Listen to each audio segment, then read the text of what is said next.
So welcome everyone to the latest edition of A Trip Down Goddington Lane, the St Olave's P Department podcast, where we get to meet with an old Olavian. And this time we have as our guest, David Akinluyi. Joining me is Mike Perks, as always, and James Double and Stephen Coker are actually both going to work on the IT and the editing behind the scenes. So James and Stephen, thank you. And David, obviously, welcome to the podcast. Thank you very much. I'm just going to run through a few of David's sort of highlights, both from school and afterwards, and what he's up to now, just as always, so everyone can have a little bit of context of who you are and why we asked you onto the podcast. So at school, David became school captain, and as he said, had to do more public speaking than he was expecting, but maybe we can discuss public speaking in a moment, partly because Stephen has just been voted in as the latest school captain for September. So this is ideal timing for him to join us, I would say. In terms of your school highlights here, you have lots of athletics and lots of rugby. In fact, you still do hold the Year 7 long jump record, David. Yeah, exactly right. Proud moment. With a jump of 5 metres and 1 centimetre. 5 metres 1 centimetre. Exactly right, which is tremendous for a Year 7. And we've had plenty of athletes trying to beat that over the years, but none have quite made it. You're obviously very much part of our rugby and athletics squad, right from Year 7 all the way up through to Year 13. But you also got involved in basketball and have memories of swimming and cross country in the snow. We don't have a swimming pool anymore, but cross country in the snow is certainly still takes place, as you can imagine. You entered several Rosslyn Park National Sevens tournaments. You were our Victor Ludorum as our best athlete, and took up representative rugby in Year 13 at St Olave's, going all the way up to England trials and being an England under-20 reserve. After St Olave's, you went on to win the rugby varsity match as part of Cambridge in 2005, and we still proudly have your shirt at school, so thank you for donating that, and it is still there, inspiring the younger generation. You then went on to join Northampton Saints first team squad in 2006, but sadly had to retire due to a long-term injury. However, you did return to rugby, playing for Birmingham and Solihull Bees, while also a member of the England Sevens squad. But before getting capped for England, you decided to play for the country of your birth, Nigeria, and you were captain of both the Sevens and the 15 sides and qualified for the 2014 Commonwealth Games, and still dabbled, your words, not mine, dabbled in athletics up to 2013, particularly with the decathlon, so a range of activities there as well. It's a really tremendous sort of list of achievements that you've got there, David. In terms of sort of non-sporting achievements, you studied engineering at Cambridge before going into financial services management consultancy, running your own technology startups, and then currently you provide private management and business consultancy. So a busy man sporting-wise, a busy man career-wise, and we know you're busy and about to get busier with your family. You've got a youngster and another one on the way, so massive congratulations for all of that.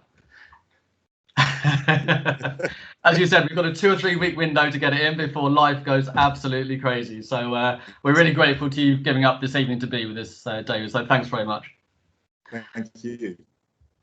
You've obviously had a really long and sort of successful association with sport, and really looking forward to discussing several issues to do with that. Touch on some of the things I've just mentioned there in your sporting and career CV. But can we just go sort of right back to the beginning, and maybe you can chat to us about how you first got into sport? What was your inspiration at an early age? Yeah, absolutely, and thank you for having me. So if we go right, I was actually born in Nigeria, and we moved here when I was about 5. But my parents were both academics, and they were actually both sportsmen and sportswomen. My dad won the tournament that would lead to qualification for the Olympic Games, I think for 800 meters. They essentially selected the team out of the sort of the university team. They selected the Olympic team out of the university team. And my mum played hockey for states. States in Nigeria are massive in comparison to what you'd think of as counties here. Almost more like what we'd think of as the countries, the home countries we have here. So they were sports people, and that kind of stopped when they started working, but that continued in sort of just being part of life. So my earliest memory of anything sort of sporting was my older brother Sam and I would, and my youngest brother, he was too young at the time, but we would jog with my dad across the dam to the university sports centre, and we'd just run around there. And I have this memory of tennis courts, not really knowing what they were, but running up and down the stairs in tennis courts and just playing around. And then obviously things like we were WWF at the time, which we can have controversy about whether that's sport, but you realise you see competition in some form, and then you see the same people again, and then they compete again and again. So there's something there about, you know, you compete and you keep competing, and there's a story behind it as well. So those are kind of the earliest memories. And in thinking about this a bit, I would probably say that it's not so much that, and you know, we'd play football and run around, all those kind of things, or just you know, whatever version of chase you do, 40-40 I think we called it. You sort of do all these things, and it's just part of life. And because it's part of life, you just enjoy doing it, and it makes sense. And it's a holistic thing, right? So you go to school and you study, but then you've got to use your body as well, and that's a sort of a key thing that you don't think about when you're little, you don't think about when you're young, but it's been sort of always there. What was your experience as a primary school PE and education like? Was it were you sort of quite a restless child and you had lots of opportunity for PE and sport at primary school, or were there not so many opportunities and it was all extracurricular? Yeah, so that's a really good question. So the twist here is that because we moved here sort of into primary school age for all three of us, Sam and I actually went to 6 different primary schools. So we went to at least, I think, one in Nigeria, and then because we were going to move back, my dad, we came over here because my dad was doing research for the World Health Organization. So because of that, we didn't think we were going to stay, and you sort of, and depending on the point in the year that you come over, you essentially don't get a place in a school, and you sort of have to move around while it's sort of temporary. So Sam and I went to 6 different primary schools. I don't actually remember extensively from the primary schools doing that much sports. I do have a sort of memory. We lived in Brighton to start with. It was the University of Sussex that he was based out of, and I have one memory of a sports day and just thinking, it's a race. I have to, you know, adrenaline pumping. I have to go. I have to, you know, throw myself into this. And then other than that, I don't really remember it in great detail, and I don't really think I did until I sort of remember being really involved in a lot of sport in primary school until Perry Hall, which is the school I went to before coming to St Olave's. And there I remember lots of things. 10-step, it probably doesn't exist anymore. 10-step challenge, I think it was called, and all these things that we would do, throw a tennis ball and they'll measure you, run with a skipping rope, you know, all these kinds of things. So I cross country. This is the start of your great decathlon career, perhaps. Yeah, exactly. And in school there were a range of different things we did. Obviously, we played football in the playground, and then that turned into competing a little bit. So I sort of had that experience, and I did extracurricular, not the way I see now. I reflect having children or a child and having another one soon. You see how a lot of, and people I played sport with who started in their sport when they were sort of 4 or 5. I didn't really have that. What I did have was perhaps, which is a bit different from what I'm saying, is with athletics. So my dad would take us to Blackheath Harriers, which I think is now Blackheath and Bromley Harriers. So in doing that, I got exposure to athletics sort of much more fully than in other areas, and that was probably my final 2 years at primary school. So that really was where it was different.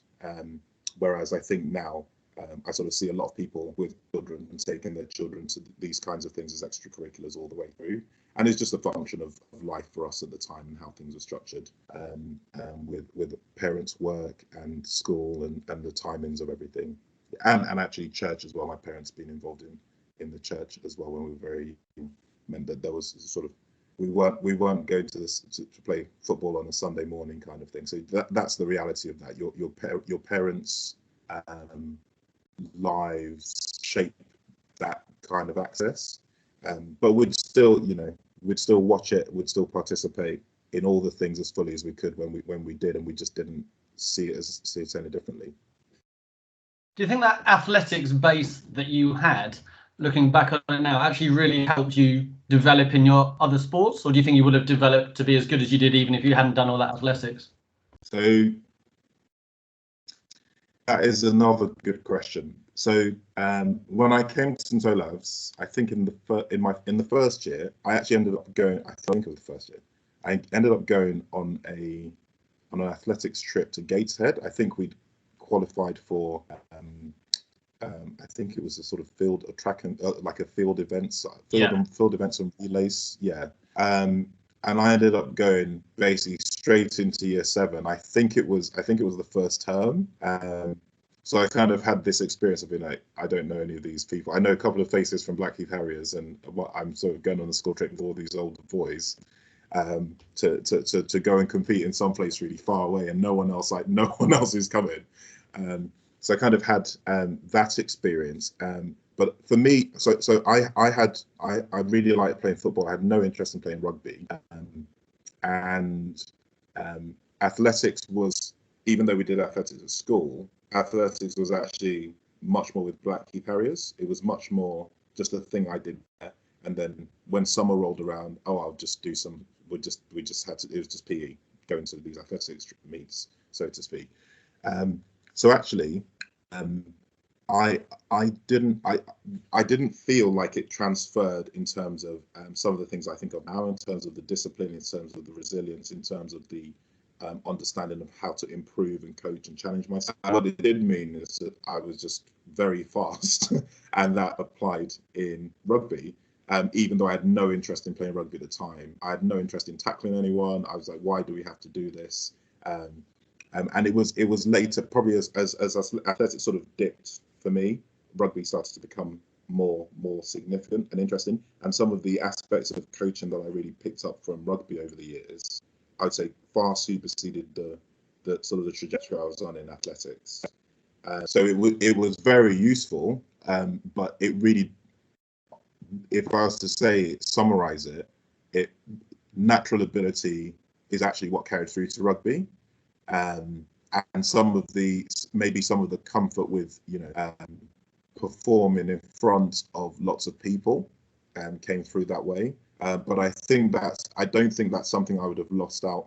I would have had an issue picking up, because I've had to play on bigger stages, and I've had to watch other people sort of make that transition as well. It didn't feel like it was different.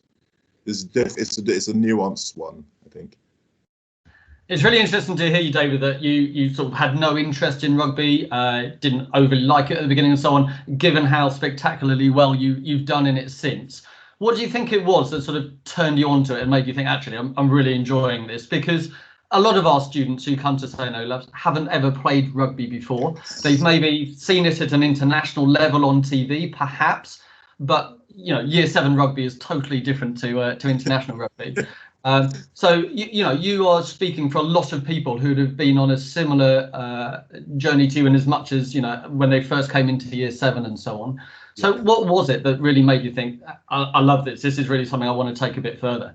Okay, so if you bear with me on this one, so I remember our first game was against Skin, and we went to them, and there were like 100 year 7 teams somehow. Spread across all of this in Tunbridge, all of Skinner's pitches, and they had all these daddy long legs flying out of the pitch, and I remember just being like, I don't know the rules of this game, but we're starting to play, and I don't know the rules. This doesn't make any sense, and it was enjoyable. Nothing happened. There was Japan, and I could, again, being fast, I got the ball, I could just run around, score. That was fun. And then we played against Reigate, and I was someone on their side of broke through, and I was chasing back, and I just died. I didn't really know how to tackle, so I just dived at his legs, and I got a good solid kick in the chest, and thought, nah, this is a silly idea. What this doesn't make any sense to me at all. So and I guess the relevance to what you're saying is, I'm sure that's the same for many people, that their experiences, well, I don't really know what this is, and then when you don't know what it is and something happens that you don't quite like, you think, well, I have no, there's nothing pulling me into this. I don't like this. I think, and I think that's reasonable, but it's one of these things that, in hindsight, you realise you need to push through. And the reason I think it's worth pushing through is because there are certain games, rugby's there, and you can choose to find this in other sports, team sports particularly, but you can find it in individual sports too, where you have to understand the sort of the construct you're playing in to then be able to really apply yourself into it. And for how that happened for me is that, well, we had to keep playing, and we all had to play, and I wasn't going to be allowed to not play and not play in our A team or first team at the time. Well, 18, I guess it was 18, lower down in school. Yeah. So at some point you're on the pitch and you're playing with your friends, and there's someone running through. What are you going to do? Are you going to do something about that or not? And you're going to have to choose. You're going to have to choose what you do in that situation and how you respond. And when you're young, you may not think about it like this, but it starts to challenge you on, well, am I that person who's going to just stand here? Am I going to commit or am I not going to commit? And as you understand the rules, your ability to sort of express yourself within that starts to grow. And then for my younger brother and my older brother came over from what was called the Priory at the time. I can't remember what the school's called. And my younger brother started. At home, we started to just watch rugby more. And that was quite pivotal because, as you say, you see internationals to see, oh, look at what they're doing on the pitch. They're not all as like a herd of cats just following the ball. There's actually something else going on here. Or why are they doing it like this? Why is this happening? And that starts to click in, and you start to think, oh, actually, well, why don't I try this? Why don't I get better at this? And that you then enter that sort of journey of actually progressing. So if you're playing this game and you don't understand why, there is a challenge to just test yourself and to learn a few things. One of those things is how to win and lose, and how to win and lose well. How to be the best player on a team and lose, how to be the worst player on a team and win, how to give feedback and get feedback, how to figure out how you improve, because that's the thing, you can not know how to do something and you can go and practice it, and then the next game, which could be a week away, you can do the thing. So you kind of get that instant feedback, and you start to, when your coach is annoyed or the players are annoyed and the coach is happy, these are all sort of things in life, but it's a real stretching of your experience in a relatively safe way, and it also does that physically as well. When you finish the game, if you've really pushed yourself, then you're done. You're tired. There's no more to give. And that's good. You spent yourself, and you can't force it. If you want to do well, you have to relax to get to your best. You have to be relaxed to do that. And all of the things I've said here, you can find a way that applies in life. That's going to affect you in your work. That's going to affect you in your study. That's going to affect you in how you become a professional, which may seem a long way away for people listening to this, and for some people who already experience this, they can feel it. They can feel where they deal with people, but they deal with challenging situations better because of the experiences they've had in sport. And it may seem ridiculous to link that back to when you're in year 7, but it's a continuum. So you have to, if I was to be kind of blunt with it, you kind of have to do it for a few years to try your best to find out how far you can push yourself, because that's a really, really good thing. And when you find something you love to do, even if it's not rugby, you'll want to push yourself really far. So it might be good to find out if you can, or how you can do that, and how you can make the most of the people around you. How can you can make the most, and by that I don't mean exploiting them, but you've got coaches. If you've got a friend who's doing something and you're like, how do you do that? Well, can you just help me out? Can we just do 5 minutes, pass the ball around so you can just help me to improve? That is, you're going to see that in the rest of your life, even if you don't realize it yet. So a bit of rambling there. I hope that's fascinating. Thanks, David. There's so much in there to unpick. Just on the on something you said about coaches there. What's What's the best advice that a coach has ever given you?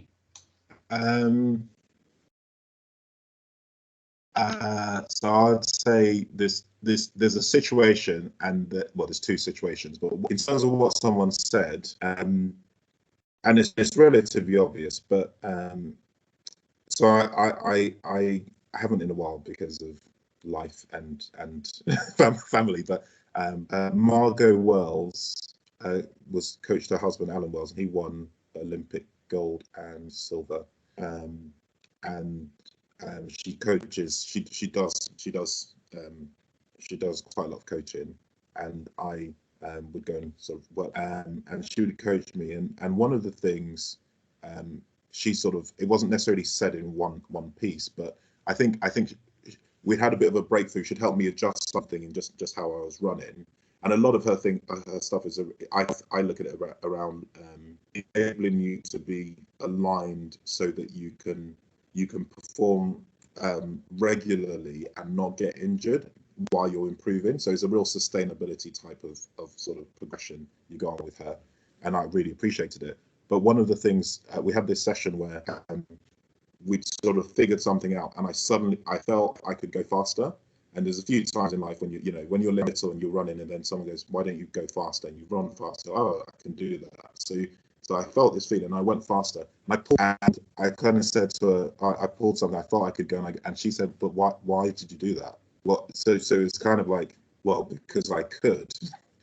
And then she kind of said, I'm your coach, so there are things I can see that you can't see. You can feel certain things, but the things that someone outside of you can see and feed back into you. And it's the thing there was, there's a relationship, and that relationship is sort of that circle of feedback that's really important in sport and in life, is that you find people you trust, and you value their opinion, and you think that it's there, and you listen to it, and you learn from that, and then you always test that feedback, and that's what she sort of pushed me on quite late on in sort of me doing sport, in just really clarifying that and understanding that. And if your coach is really trying to coach you as best they can, they're trying to find ways that you can improve and the team can improve.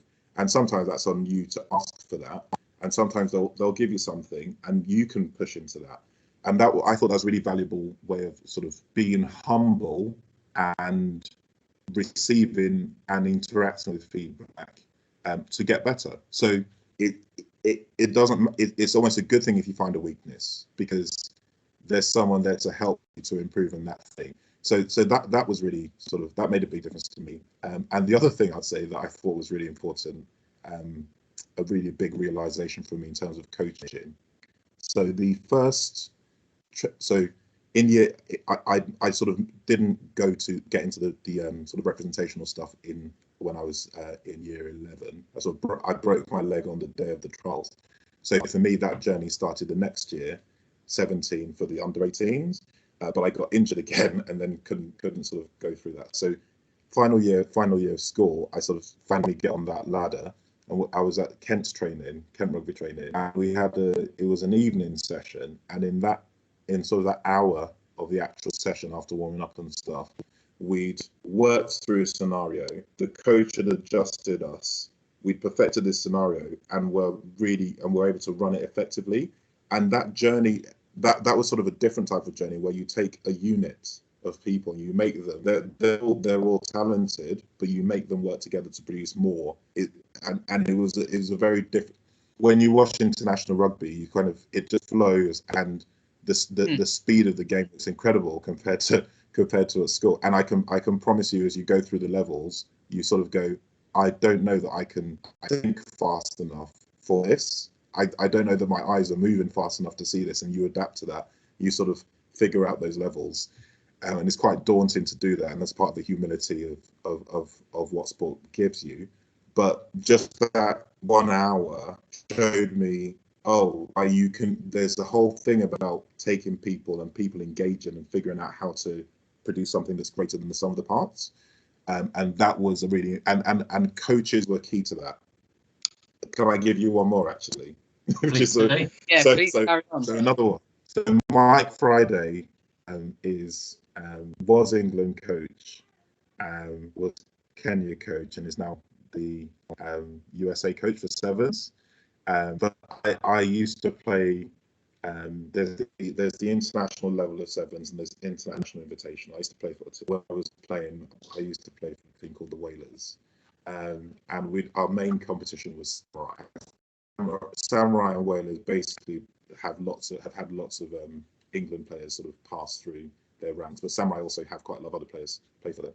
And Mike Friday was coaching. It was Newquay sevens, and we were doing really well. I'd just come back from an injury and I felt fresh, and we got to the final playing against Samurai, and they had like current internationals, including like the Fijian captain. They had Andy Vilk, who played for England. It was a great player, and lots of other players. Warwick Lemert, who played for New Zealand, I think he was playing that day. Are people who are like some people from Newcastle, and then some others of us. And we'd been flying through the games, and we had our style of play. They had their style of play, and during that game, I listened to a coach from the sideline. Now he had these great players, but they were doing what he said. They picked out how to beat us, and so he picked out how to beat us, and he would be calling out from the sideline. They would do the thing, and we'd be trapped. And this is like this is a strange experience of there's someone over there who's making us lose, and we can't do anything about it. He's like inside our game, and that was another thing that again like an external force like that who's not on the pitch can have so much influence. And if your team is if he's sort of harmonized, he or she's harmonized with the team. So that was another. Sorry, that one just came to mind. I thought that was kind of bewildering to experience. No, it's good to hear. As coaches, we often feel like we say stuff on the touchline and no one listens. And it's nice to hear the story actually. People listening to what the coach said. Absolutely. I was lucky enough, David, to be, and thank you for your reflection so far. I'm really enjoying it so far. It's absolutely brilliant. I'm lucky enough to be to have been coached by Mike Friday. He was at Blackheath this season. So Giza, he was at the Blackheath this season, which I joined. And I definitely know how his imprint on teams and his influence on players is tremendous, and that's partly due to the success which he's experiencing now, coaching the USA Sevens. They're going from strength to strength, and he's doing a bit with the USA 15s game. So 100% can relate to that as well. I'm just curious that you mentioned a few words, feedback. You mentioned a few times and being quite accepting of feedback. You mentioned the word humility quite a few times. These are great words, and it's great to see you put in meaning to them. I'm just going to throw a bit of a curveball in there, but what's your relationship like with failure? You seem to make reference a few times to learning through failure. So I was just kind of wanted to delve into that a little bit further. Yeah, so that's this is sort of the other side of really valuable lessons in a thing that's a construct. It's a game, even though it's sort of sport can become this whole thing when it gets very serious, but it's still a game. So when you walk away from it, there's actually all of life, which is quite good. But you do fail. So there's a lot of ways I'll come at this, but one way is that for everyone to understand just the context, because of how much sport I've played in the different levels, I've probably lost or failed more times than maybe some of you competed. So my experience of failure is very, very, even like as you go through the levels, if you think about it, the top level is just win or lose. When you're watching international, it's just win or lose. So they lose a lot, right? Your team can be doing well, but then you just go through periods of losing, and that's something you really do sort of experience a lot, and you've got to get quite good at how you process that and how you deal with that. So it can't be like people think that because someone's good at sport that they're just the most competitive person. Well, that's not healthy, right? So you can be your competitive nature has to be within something that's sustainable and healthy. so coming on to failure. So experience this in lots of different ways. And as I said before, there's times when I think I've been the best player on a team and lost. There's times when I think I wasn't dialed in and I wasn't playing well, and other people playing really well and they dragged us to victory. And this is like you say, Mike. It's and as I was saying, there's a humility in being honest with yourself about where you are, and the feedback loop is quick. You played your loss, and you're going to play again next week, even at school, right? So you can kind of throw that to one side. You can dwell on it, and it can bog you down, or you can go, okay, well, how do I get better? Maybe I'll do something about it. Maybe it's just that the realization that you should do something else. Maybe you need to work on something. So you fail. Well, you fail, and then you sort of progress. I think some people call it growth involves death and rebirth. So you got to fail, or startups or inventions. There's a cycle of failure, success, failure, success, failure, success, and that's that feedback loop. And if you win all the time, you're not at your level. You've not reached a level where you're being tested to your full ability. And obviously, some people hit the top of their game, but you don't see sort of Roger Federer saying, that's it now, I've completed tennis. So Djokovic comes along, and someone else comes along, and they keep working hard because they want to sort of maximize where they are. So it's difficult. I guess it's actually difficult for me to express. I just think it's very natural. So for me, it's very, I maybe sound flippant in just saying, yeah, failure is a really important part of the feedback loop. And if you take it as a feedback loop, you then think, oh, okay, this makes sense. So if you're playing a computer game, doesn't work out, you adjust.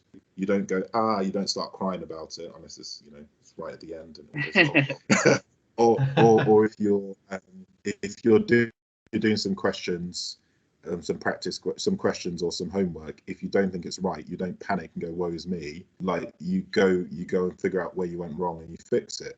But that kind of feels natural, right, to just do that. So, but you don't pretend to yourself like you got it right and go, I'm just ignore the fact that I failed. You have to face it and then adjust. And that's that sort of I think I don't know where I saw this, but someone said, there's some quote, feedback is the breakfast of champions.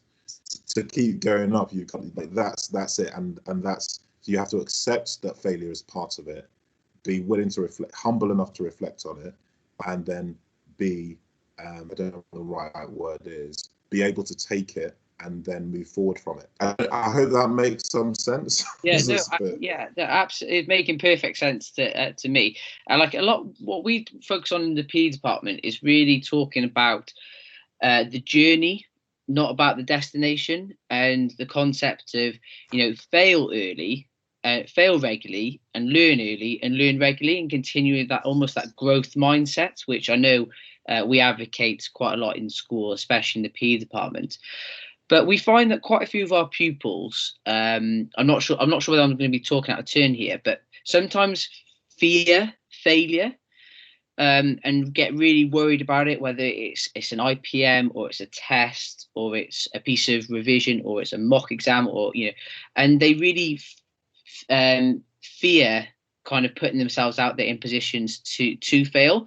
I just wanted to know what your advice would be to somebody who's in that position. They're young, they're kind of grown around you. St. Olave's a very tremendously academic school with lots of competition. So I just wanted to know what your kind of advice would be to somebody who's currently feeling like that. This is another great. So I'm not sorry with my multiple part answers. So the first thing I would say is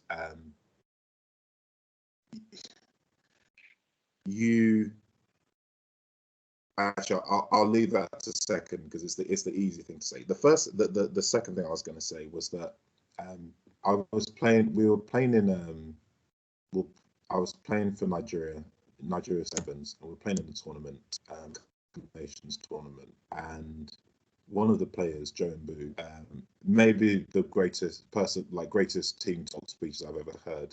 And so, unfortunately, sometimes it was like an hour before we played, but because of the way sevens were, so we really pumped up at the wrong time. But it was amazing. One of the things he said that comes to mind when you say this is that he said that there are these moments you get in life where it's a really fleeting moment, but it's actually quite pivotal, and you have clarity in that moment, and you have to just decide what you're going to do. And there's nothing you can't suddenly get faster, fitter, stronger, smarter.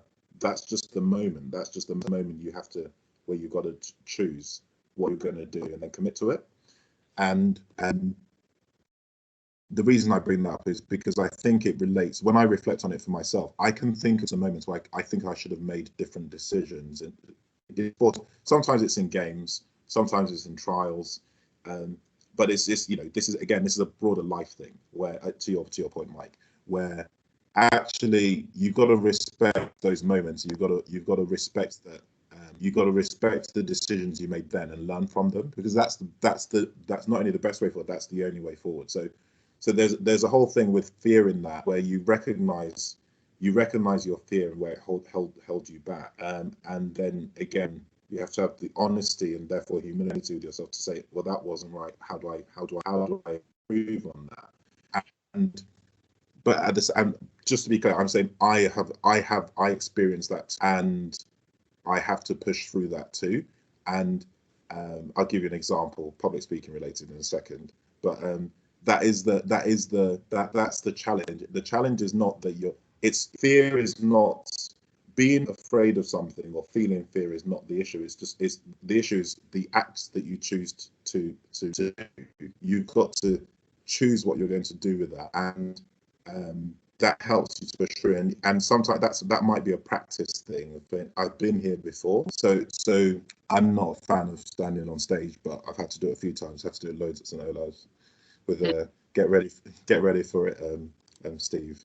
I don't know if it's still the same now, but I get it.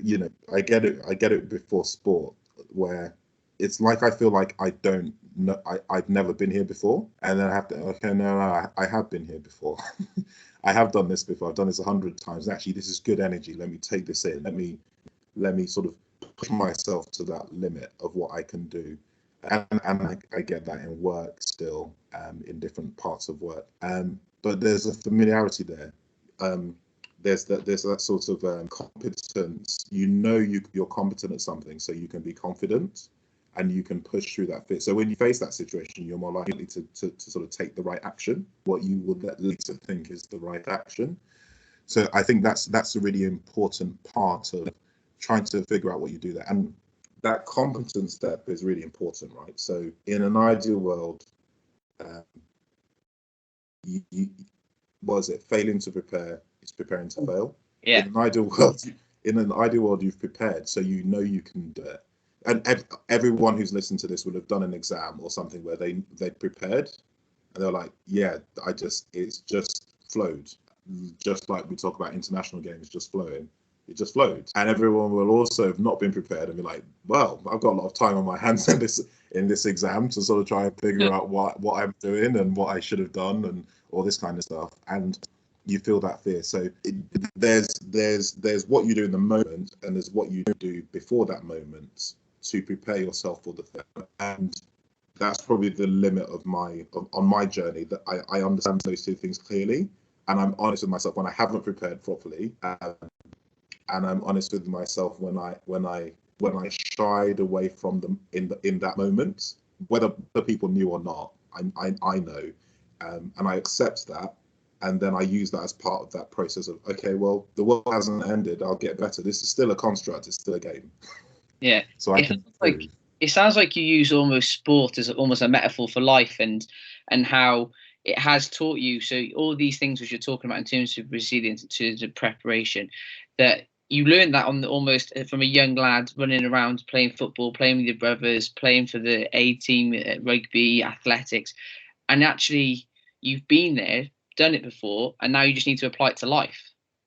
Yeah. So you could, yes, but the thing is that has come about from realizing this over years. Yeah. So you're completely right, but you don't. No one thinks like that when they're a child. Mm-hmm. Some people will have people help them to understand this. So okay, so to this point, so I was working for a big Australian bank, but in London, and the person who runs that office at the time, who was running the office at the time, asked me to speak to someone who was coming in, who's bringing their son in, and their son is now actually a professional rugby player,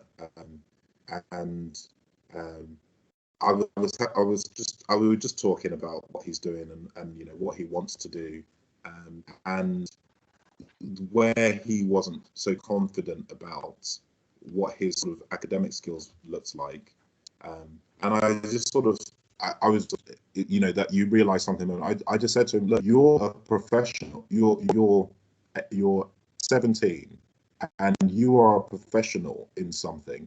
And being a professional, no matter the context of the field, you're still being a professional. There's lots of things that are kind of just the same once you hit a certain level, you know. And if you're 17 and you're a professional in one thing, then maybe just take a step back and go, oh, like, what is it that I do to be professional in this space that maps into this space? And it's not a huge epiphany or anything like that, really, but sometimes it just takes someone just saying, hey, like, you're actually, there's something that you love and you do and that you're really good at, or you're trying to be good at, and the mindset you take to that might actually apply elsewhere. So Mike, like you say, I think that my experience in lots of different things has sort of got me to realize that. And I think that no matter where people are at the journey, there's a bit of that they'll recognize in themselves. Or, I mean, I could be completely wrong about this, but I think you kind of look back, well, those who are older look back and go, okay, yeah, no, I can think of the moments, I can think of the things, and then those younger are like, oh, okay, I kind of feel that. So yeah, hopefully it's helpful. Yeah, no, that's been really, as I say, David, your honesty, your reflections have been just really, really enjoyable, and I've loved. And I can personally relate to a lot of things which you're saying, which is the refreshing thing. So thank you very much. I'll just pick on something there. Career-wise, David, looking at what you've done in terms of your own technology startups, and now you provide sort of private management and consultancy and so on. Those strike me in my relatively safe job as a teacher here, that what you're doing takes a certain amount of confidence. Would you say that confidence is something you've always innately had, or is that, I don't want this to be too leading a question to say, did you get all your confidence through sport? But I guess I'm sort of leading to say, what role did sport play in giving you confidence? That's another good question. So firstly, I'd refer back to the failure point. So you do a startup, they work, they fail. So my startups worked to an extent, but we didn't get to where we wanted to go, so we stopped doing them. They were working in some form. So there's even when you fail externally, you know that you feel like it didn't work, so you feel like you failed in some way, and you have to choose what you do with that. And those, by the very nature of them, that's just risk, right? It's just taking risks to actually try and make something like that. And it exists a bit in what I do now, because my management consultancy is sort of, I'm not under the umbrella of another company. I do it myself. So there is some risk there, but it's slightly different, because these are things that I am a professional in as well, which gives me sort of that competence on that side of things. So there is a risk, but to sort of back to your question, there is a lot of risk you have to take, and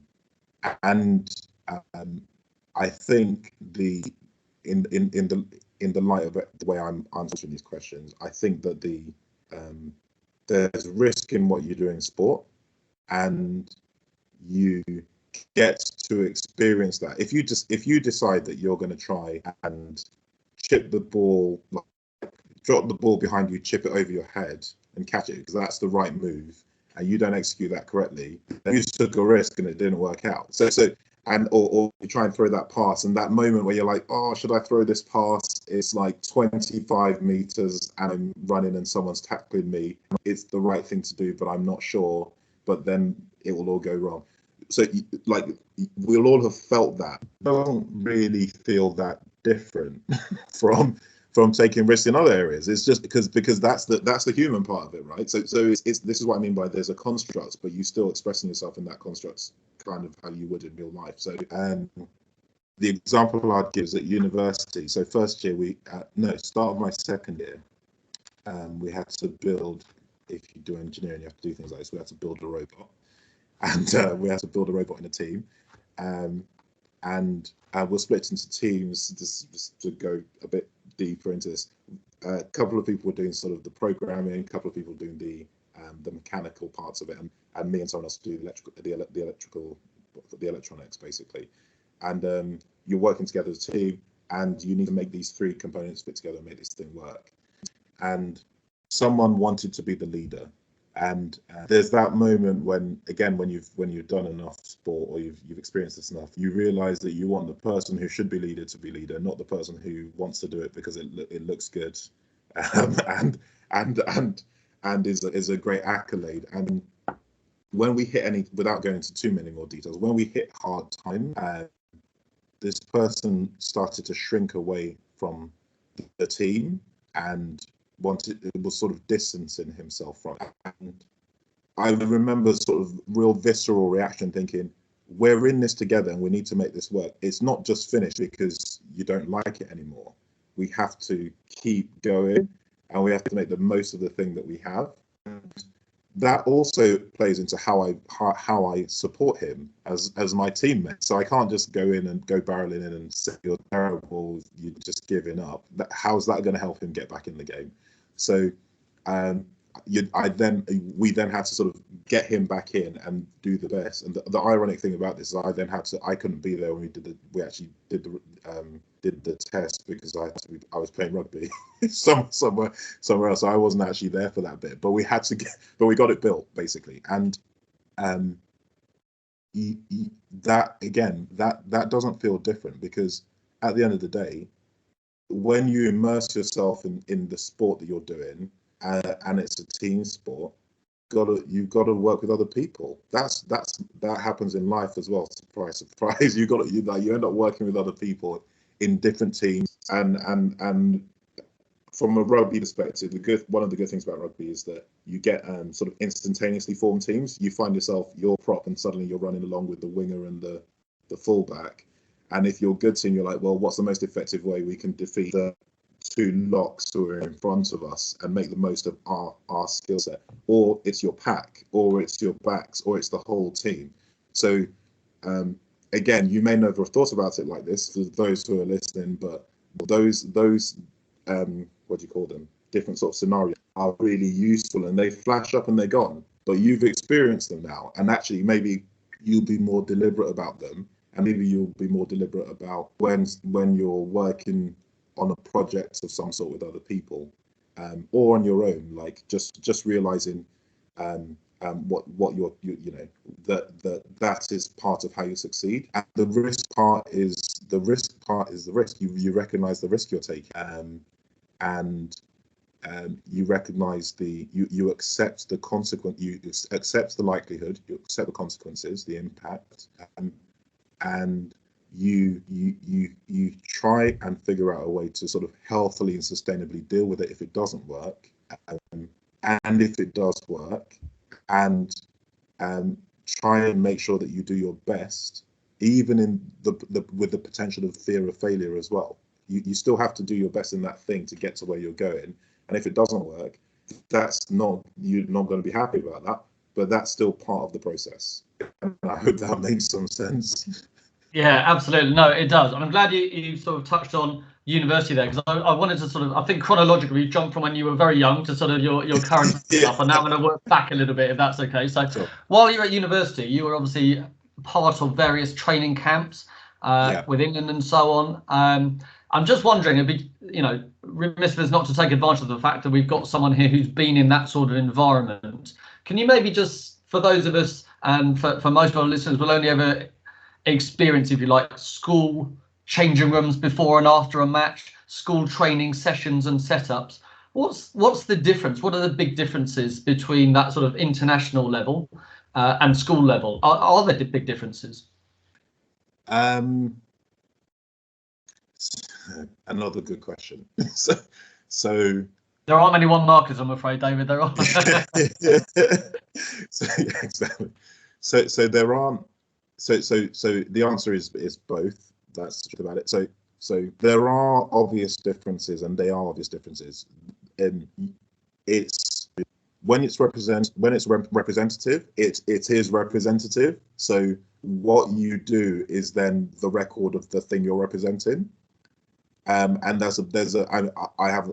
not played in a sort of Six Nations or something like that, but you hear the way the players talk, and I've got friends who have, and it's just that's the result. Like that's what you did, and that's what's on paper.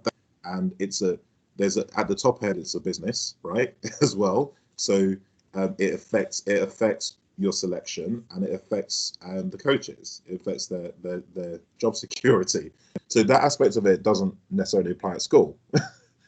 So that bit is different. And there's stuff maybe that I've not experienced. I should be clear that I've not experienced in the levels I've played at that might exist elsewhere. But that has definitely been my experience of representative rugby. Even for Nigeria, you know that's the record, and that's the record you hand on to the people who come after you. And you've taken the record on from the people who come before you. You have to almost answer for what came before, and then pass that on to those who come after you. And you wear that mantle, and you are your country in that moment, and in the things, in the media, you have to do all this kind of stuff that I've had to experience as being part of that. And sometimes people ask you questions that you think, well, that's not me, but for them it is you. You are representing that. So there's that thing. There's that sort of. This is a really weird example to give, but I think my wife maybe watched The Crown. But we're watching The Crown. I think there's a point in The Crown where they make the point that the Queen is a person, but the Queen is an institution as well. So you've got to be very careful about who you're talking to, like which one of these are you talking to. So you have to pay attention to that. So I think there's that aspect that comes with being a representative of something. So that's what's not different is you're still playing in your team. Again, you've heard internationals or teams to say it was us, it's our team, we got together as a team, we focused as a team, and we got it done.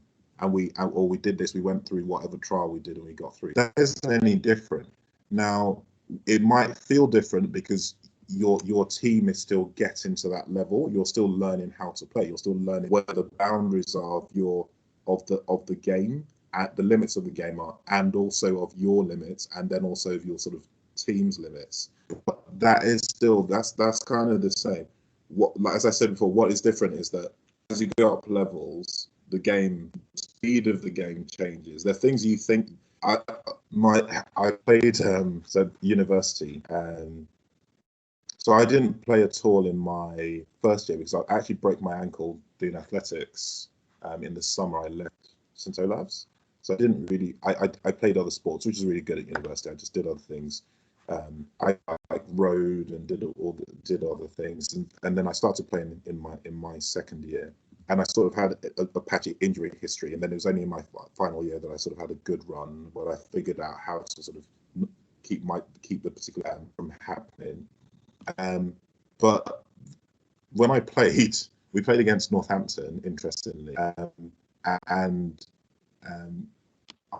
I honestly was just looking at the game thinking, I think so, and it's already in motion, and I'm running to catch up with the thing I just thought, just simply because the game is a lot faster at that level, and you're not tuned to it. That is a difference, and so it might look like you understand. It might look like you can do what the people are doing on the pitch, but there are if you sort of enter those environments, you realise that no.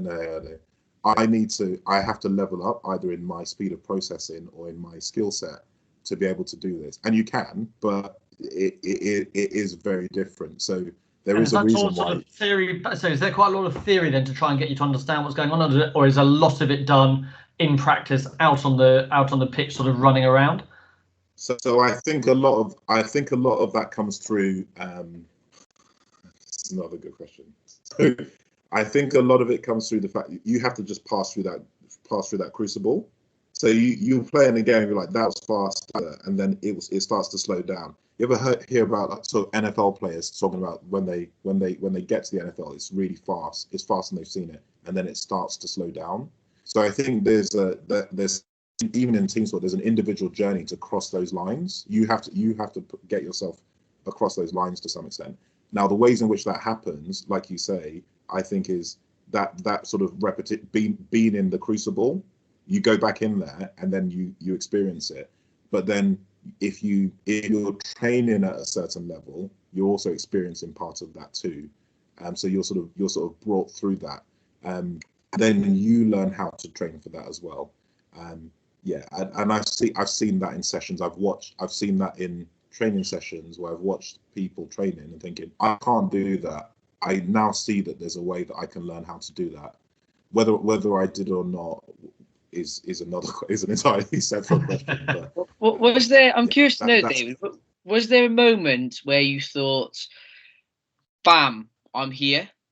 I now know what I'm all about." Whether that's playing for Cambridge in the varsity, or at a training session in Northampton, or playing for Kent. Was there a moment where you thought you were really daunted, but you just thought, I'm here, I'm present, I'm playing this game, and this is what I'm all about"? Yes and no. so I think you have, like, when you know that you have to play well, you have to get to that in every game that you play in. You have to, no matter what your preparation is, that when you're there in that moment, that the best version of you is when you acknowledge that I must be present here now and commit myself to the whole thing. And I think that's when I've played the best. And so some of that is like you then don't even think about it. It flows. Like so I think that has to be there. And that's part of realizing that's how I get the best out of myself. Now, in terms of realizing, sort of stepping back, I think, so Mike, where you were going with it is sort of I'm at this level now. I would say that yes, in the sense that you realize that the game doesn't go faster than you can handle anymore.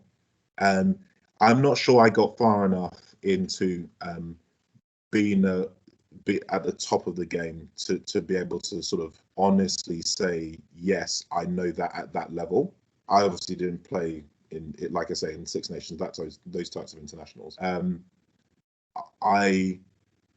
I can on it.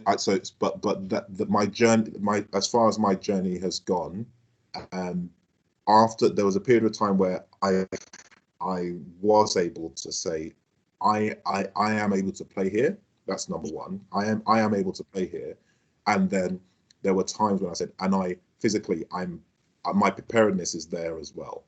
And I probably experienced that more in sevens in the end, where I was confident that if I was physically prepared, I wanted to be on the biggest stage possible to test myself. I think that's probably the way to think about that, is that you kind of know the stage, that you know the place where you should be testing yourself to see what it looks like to win or lose. And sort of I experienced that in sevens, playing through these different levels. But you have to, your physical preparedness has to be at that level, as well as the mental preparedness. Does that make sense? Yeah, no, absolutely. Was there a tournament, you obviously referenced sevens there, where you kind of felt like it was almost for want of a better expression, coming of age? Was there that tournament or that one game where you just thought, hang on a minute, yeah, this is where I'm on top of my game, yeah, as far as my capacity goes, that this is where I'm at? And was there a moment or a game that really springs to mind, or as I say? So yeah, so I'll give you a few actually, because it's probably good to give a range. So there was the tournament where we qualified for the Commonwealth Games. We didn't go to the Commonwealth Games because there was some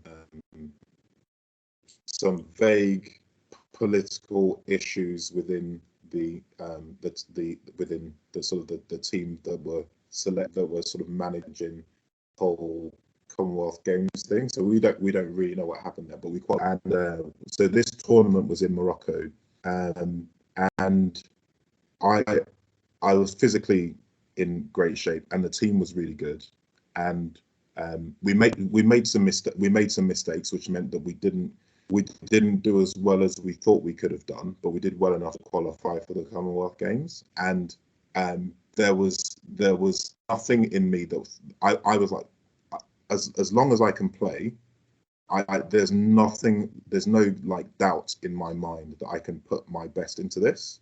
And that was that idea of I'm here and I can do this now. Another time I felt that, Roslyn Park Sevens, year 13, I think it's year 13, and we beat Manchester Grammar School on the way through the tournament. And they were the favourites to win the tournament.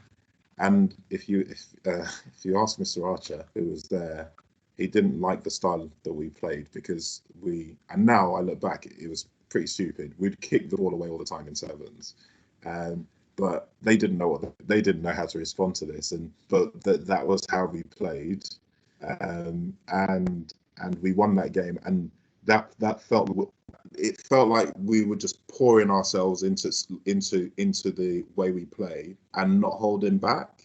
And we won that game. We beat the favourites of the tournament. We didn't win the tournament, but we won that game, and it was like, yes, we sort of fully actualized the version of what we do. That's the best we could have done there, and it was just a great and enjoyable game.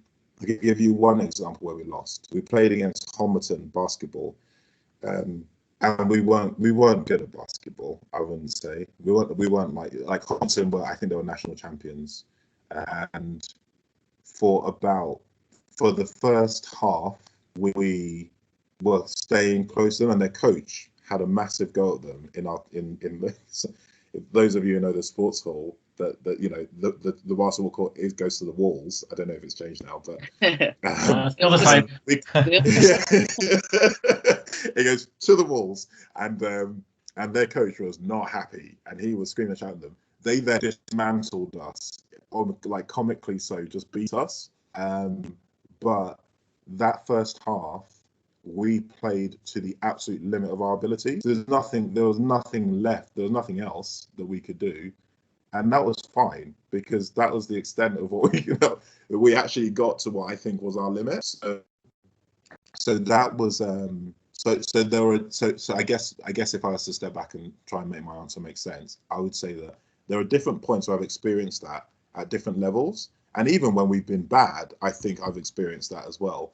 But then as the levels go up, it sort of the outcome or the output is different, but you can still experience that where you are now. If you can focus and relax enough to just commit to the thing you're doing when you're playing, that will be the best version of you in that moment. And that's a great experience to have.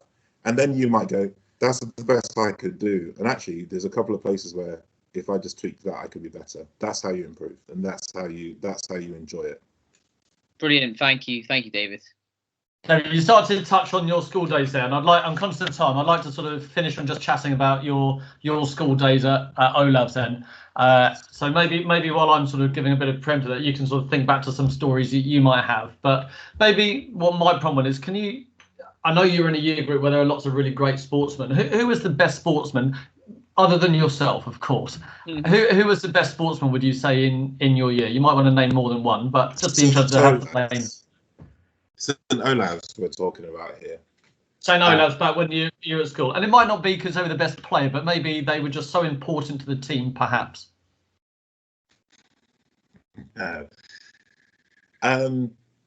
So James White, Baz, consistently, even with no gas, consistently would just be the sort of calm.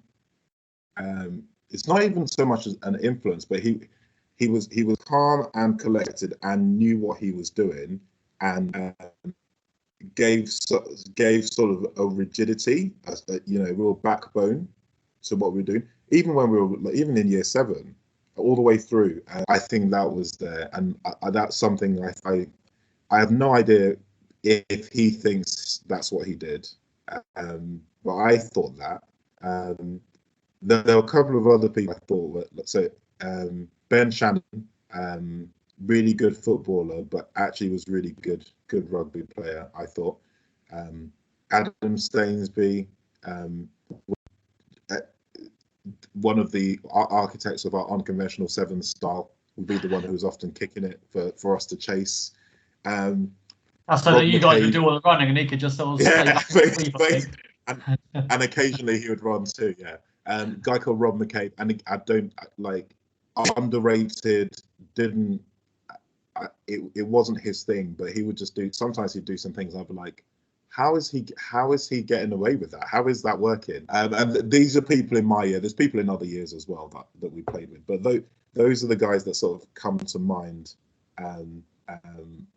right now. And there are other people in other sports. So the Greenwich brothers in cricket, and they played for the person I sort of most enjoyed playing sport with, and said something to me, is Joe Ansbro, who's my friend from university, but he played for Scotland, and he was Northampton and London Irish.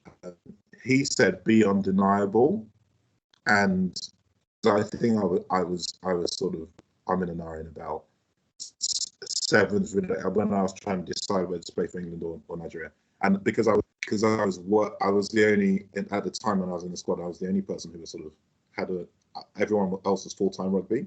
I was already, what I reflect on, making a not good decision in not committing to one or the other, because I was able to do both. I was doing both instead of sort of going, actually, here's a real good shot, I need to commit to this thing. And he said, be undeniable. And because that's the thing you can do, you can find a way to be undeniable.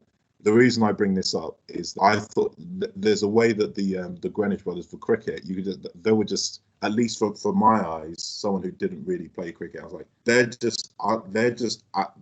that's what they are. They're just that good at it. It just is what they are. So, or Ben with football as well, given sort of his level of football versus our level of football, it's just like undeniable, it just flows out of him. It just is what he is. And you can put yourself into, if you really want to be undeniable, you can make yourself that thing. So I'd even apply that to not the sort of mystique of James White. I don't know, I couldn't tell you if that's sort of, he worked at it or not, but he was a very good captain and played very well.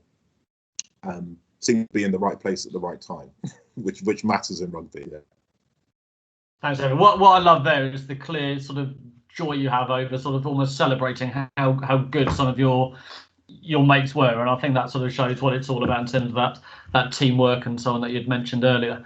I'm going to finish with a few quick fire questions, sure. If I can. The answers don't have to be so quick fire, but the questions will be. So there you go. When was the last time you cried at a sporting event? Based on early, this might be a FIFA event or something like that on the Xbox, is it? But, it's another. I can't remember when, but I can't remember one recently, but I'm sure they've happened. Anything where is it Derek Redmond? Do you remember when Derek Redmond was running? Yeah, absolutely. Like, if you find anything where someone's family, you see their real in it. You know, when I was talking about that humility and that honesty, when that comes through, especially when it's their family, when your dad gets on the track to help you finish because of all the things that you must have done to get there, and then it fell apart. That there's something so pure about that is, we're glad to have a visit from my and when it's something like that, and I can't immediately of more of them, but That always gets me, because it means so much more. It's when it translates into real life, and you're like, that's Well, Okay. what a brilliant example. I showed that in one of my assemblies as head of year. Just a fantastic video and such a pure story. That might help you out with the next question then, David, as well. So name 3 dinner guests, 3 sporting dinner guests, if you could choose anyone. 3 dinner guests. I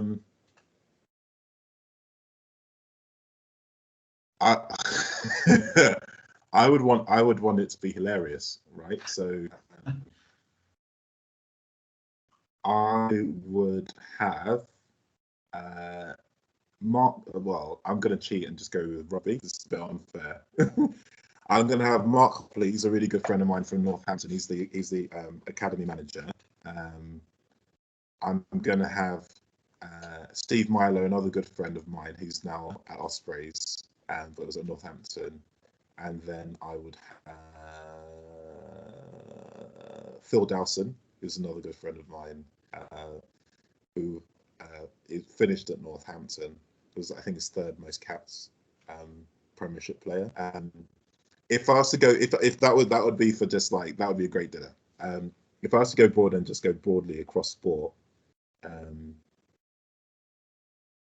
to try and really, try and like take something from really sort of. I saw this thing once where 50 Cent was saying the only person he listens to is Eminem, because Eminem is the only person who, I think at the time, who'd sold more than him. So sold more. So it's like, so what does everybody else know when there's only one person who's sold more? So it'd be really interesting to have a conversation with sort of like Tom Brady, someone like I can't remember his first name, Nurmagomedov, the UFC guy. Why have I forgotten his name? He retired recently, but basically he beat Conor McGregor, he beat everybody. Yeah. And retired recently. Someone like him, and someone like maybe like Kieran Reid, because I think he's a great player, and I think there's something like a consistently great player. So it'll be like a collection. I know you said 3, like a Federer, I'd throw in there. It's a banquet now. Yeah, exactly. It's going to be quite a big dinner party. I don't think it would be about banter at all. It wouldn't be as fun as the other table, but it would be really interesting. And there's people like there's sort of from maybe someone like I've already picked someone from tennis, but I would say someone like Serena Williams again, and just going through some of these sort of the people who've sort of Danica Patrick in like NASCAR, again, sort of completely different experience, completely different situation, but being at the absolute top of your game. Yeah. No, that's fine. That's really interesting. It's really interesting that you sort of instinctively chose actually friends of yours to they came. So that's just interesting to hear that. Okay, what's your favourite food, David? Jollof rice, an easy one. So Nigerian food. Let's call it Nigerian food. So jollof rice and something called yam pottage. Easy wins. If I haven't had like something, I can feel that something's not right. If I haven't had them in a while, I'm like, my body's just not happy for some reason. So I need to like find. Other than, I'm going to give 2 here. Other than rugby and athletics, what's your favourite sport?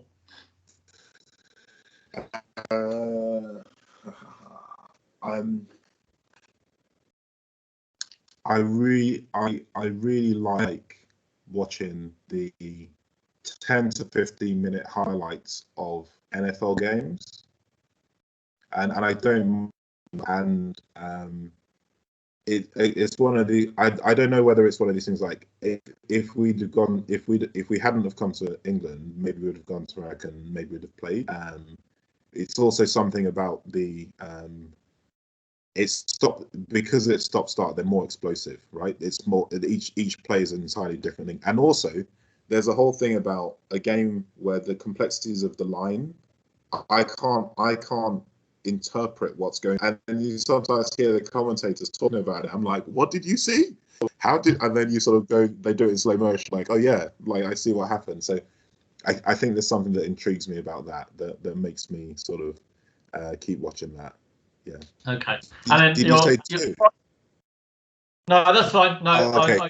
Because I said rugby and athletics. Normally I'd just say one, but you've got two sports that you excel at. So the last question I'm going to change slightly as well. Normally we'd ask what advice you'd give an 11-year-old David Akinluyi, but I'm going to change it slightly in respect of the fact that we've got you who's been school captain, and behind the scenes here we've got Stephen Coker who's about to take over as school captain. So what advice, David, would you give a sort of 16, 17-year-old David Akinluyi, looking back on it now, who's about to take on the role of school captain? Firstly, can I address it to Steve? Please do. Yeah. So Steve, firstly, congratulations. You've obviously done something, or very well, probably many things well enough in representing yourself that people would like you to represent them. I can't remember. I don't know if people voted. I think people voted for prefects and then you know that's informative. So I suspect you probably got quite a lot of votes there. So well done for that. And that's an important thing. And at the same time, so what you're being asked to do is represent. What I think you're being asked to do is represent the school for this year. And but you've already been doing that. So don't think that you're having to like become a different person, or it's like too much pressure on your shoulders. Doing readings and stuff is, I feel like the example I give about this is back to the competence thing. Like, you've done it before, so you're fine doing it. Prepare your speeches, find people you trust to test them with when you have to do them. I'm guessing you have to do a Lavian's dinner, you've got to do prize day, you've got to do admiration. I think those are the main ones. Prepare in advance. Make sure you're prepared. Test it.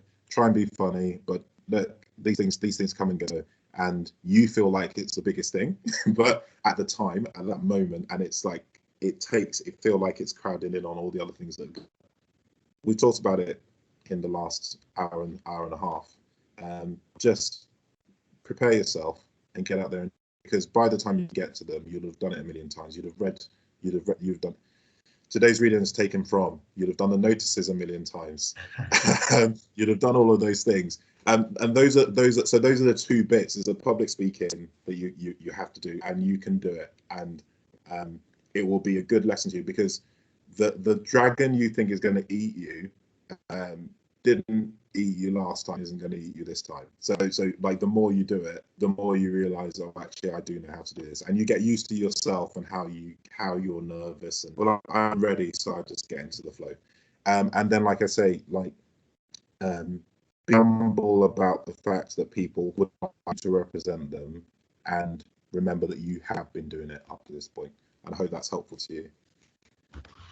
David, that's really, really great advice for Stephen, but for everyone in general. Your trip down Goddington Lane is coming to an end, but I wanted just to take a moment to really thank you. I know you're incredibly busy in so many different ways, so the fact you're willing to give up so much time for us is greatly appreciated. I feel like there's so much more we could have gone on to chat about, but I think we should draw it to an end. But on behalf of all of everyone who's going to listen, and for me and Mike listening to you and having the conversation now, it's been really insightful, really fascinating to have a chance to catch up and chat to you. So, David, thank you very much. Yeah, David, it's been an absolute pleasure. Thank you. Thank you so much, and I really appreciate what you're doing. I think this is really good. I think it's really helpful, and I just appreciate that you've asked me to be part of it. So thank you. Thank you.